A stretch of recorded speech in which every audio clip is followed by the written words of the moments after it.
This is a little bit better version of it. They also adopted the French model anti-tank or anti-personnel rifle grenades, the VG with the big cup discharger.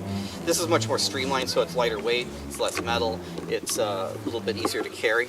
And they came out with this. This is an original box, and it has Springengranaten, or Gewehr Springengranaten for rifle grenades. And when you open this up, everything comes packed in a cardboard tube. So it's weather sealed, and so it's slightly padded. There's two types of grenades I have today. This is the anti-tank grenade. This is the first type they developed, and this is an anti-personnel. The anti-personnel has a Bakelite pressure tip. You can see where I can press the button down. It also has a secondary fuse in the back because the Germans were anal retentive, and they wanted to make sure that if they shot something, it actually blew up. So this one in the back, you could there's a pin in the back that you pull out, and in the front, if you hit the button, it would detonate. If it didn't detonate because it went into mud or something like that, or it went so far that it started to tumble and it landed sideways or something like that, this is a secondary fuse that would go off a few seconds later to guarantee that the thing detonated. If you take a look, it's got pre-rifling on it, on the Bakelite end. On the back end here too, you can see the pre-rifling. This is pre-rifled, so when you drop this thing in, it'll go straight in, and it engages the rifling and it'll actually twist in. So when you fire it, it actually will rotate out just like you're firing a bullet. The anti-tank rounds were very similar. They had two fuses. Actually, I take it back. This one had one fuse built into the back, and when it fired, it forced a pellet into the back. It traveled inside a tube, and it had a small firing pin on it. When it hit something hard, the pellet would fly forward and hit a primer. This had a similar mechanism to it. And this is filled with high explosive. In the front, this is a sheet metal cap that's crimped on here.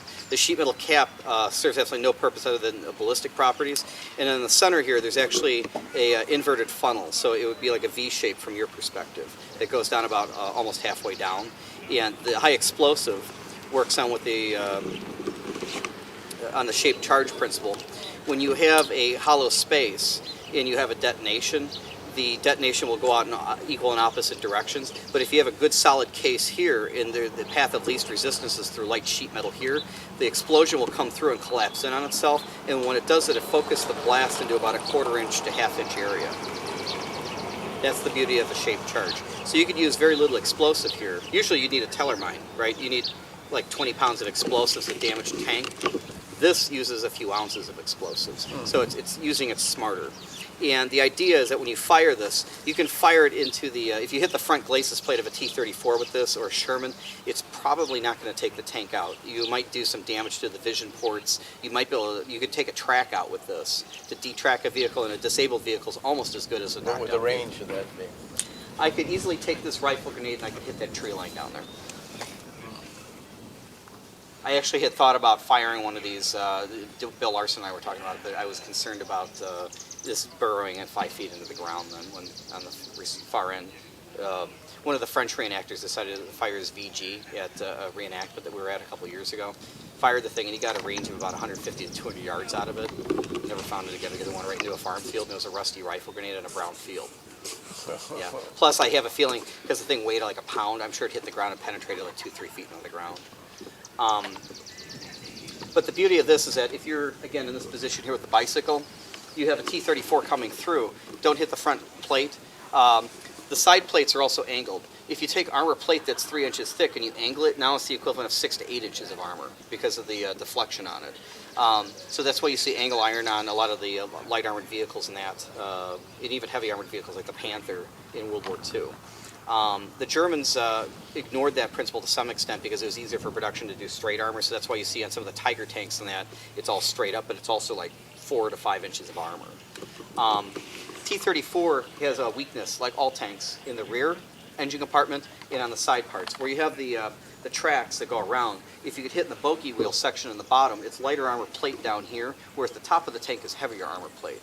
The other thing that you could do is if you're firing at further long distances, let's say there's a T-34 coming out of the woods down there, if the wind isn't that bad, you could fire this. This will be affected by the wind. It's a little difficult to adjust for windage on a rifle grenade because it's going to be affected much more than a ballistic round from the rifle. but something comes out there. You could fire up, because as you fire this thing up, it comes down like an arrow. Trajectory. On the trajectory, and you could hit the top armor. Top armor decking is very light. I mean, it's maybe 1/2 inch to 1/4 inch in some areas, and because they're not expecting rounds to come down, except for airplanes, especially in earlier tanks. If you could hit the deck armor, even like a T-34, hit the engine compartment of any tank, generally this would go right through that armor plate and into the engine compartment. The beauty of that is you could light up a gasoline engine like a torch. Yeah. Even the anti-personnel grenades, if you could fire this against the light armored vehicle, the Americans use the M20 armored cars. You could easily drop this in an M20 armored car and kill everybody in the crew. Can you fire like a smoke grenade from that? They had a Nebel grenade. They had a high explosive version. They had, this is the first model. The second model actually looks like a small Panzerfaust because it actually has a much larger head. The penetration on this is maybe 1 inch of armor. But it's only going to go in, the explosive ability is relatively low. But the beauty of it is if you hit a light armored tank and you go through 1 inch of armor on like a BT-7 or something like that, or a Stewart, and you could actually hit the ammunition that's lining the hull, that's what's going to destroy the tank, not this. Yeah. But again, if you have a whole company of infantry that you see coming out of there grouped, massed together because they're not expecting people coming through, or they're trying to do an URA charge and to take this town, let's say it's Russians, you have usually one of these per squad. Later in the war, they may have had 2 of these per squad, and you carry a mix of anti-personnel and anti-tank. And you could sit back, and you could fire these things as, if you don't have mortar support, which would be more effective. But in this range, we could still fire, and we could still hit mass troops. Or if there's an assembly area like this barn over here, and there's a vehicle park here, and there's a bunch of people getting orders, or they're getting rations, or there's a fuel dump, and you can see a nice pile of artillery shells there. You could fire some of these things into that and hope to do some damage.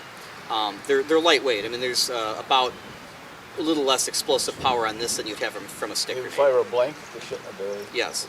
So the operation on this, take your blank. These things were issued with a box of blanks. So you take your blank, stick it in there, and load it up. The blanks, by the way, all German blanks had a wooden head on them. And if you talk to the American vets will all tell you, oh, that's what they stole, it's something to shoot you with. And like, but it was balsa wood. So that the blank would be really effective to shoot somebody if you're about a foot away. But be that as it may, they came with a clamp-on sight. But to be honest with you, once you fire 1 or 2 of these and you have some common sense about you, you don't need the sight. Same thing with the American grenade launcher. But you plant the thing on the ground, and you adjust for your yardage, and you fire your round. And the thing is that if I want to hit that barn, I could probably hit that barn pretty easily by doing something like that. And I know I'm going to hit it. If I don't hit the first round, I'll definitely hit it the second. But the problem is that I'm trying to hit a barn, I still might miss it from this range because I might overshoot if I go too high. I might undershoot. So what you may want to do is you may just want to wait for that tank to come where it's 10 feet away from you. All the German veterans we talked to who actually used any of these handheld weapons, they didn't. I could hit a tank at that tree line, but nobody's going to screw around with it unless they have a whole box of these things sitting there and they got nothing better to do. They're going to wait for them to come right up because you don't want to miss, right? As soon as you start making noise and first, if they start hearing reports of gunfire, they're going to know that there's enemy present. You don't want them to know that. And especially if you hit them with a rifle grenade, they're going to know that you have at least infantry with a rifle grenade, and there's probably other troops around, and that I need to beware because they're hitting us with anti-tank rounds. So maybe we're going to hold the tanks back and we're going to send the infantry in. It's much better to wait for that tank to come right up and come through this section here, and we could just pop out and we could shoot it. Theoretically, you could shoulder fire this, but remember, for every action, there's an equal and opposite reaction. This thing is only half the weight that it should be because it doesn't have the explosives in it. If it did, this thing would weigh about a pound. Think of a bullet only weighing like, what, an ounce, if that? Yeah. So you know how much one of these rifles will kick like a mule, and you fire 50 rounds to this or 100 rounds to this. By the end of the day, you're all black and blue in here, and it's raw for like the next week. Imagine firing one of these. So a smaller guy who's not built like a brick shithouse, he fires this thing, it's going to dislocate his shoulder. So that's why the rifle proper operation is to fire it like this and let the ground take the punishment, because this will dig it into the ground too. It's like a mortar. Yeah. You can shoulder fire it, but I don't know why you'd want it. The only reason I think I would shoulder fire this thing is in the heat of the moment.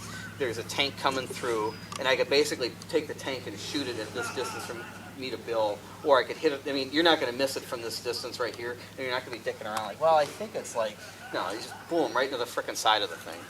Half track, beautiful weapon against the half track because it's very lightweight. These were used from the beginning of the war all the way till the end.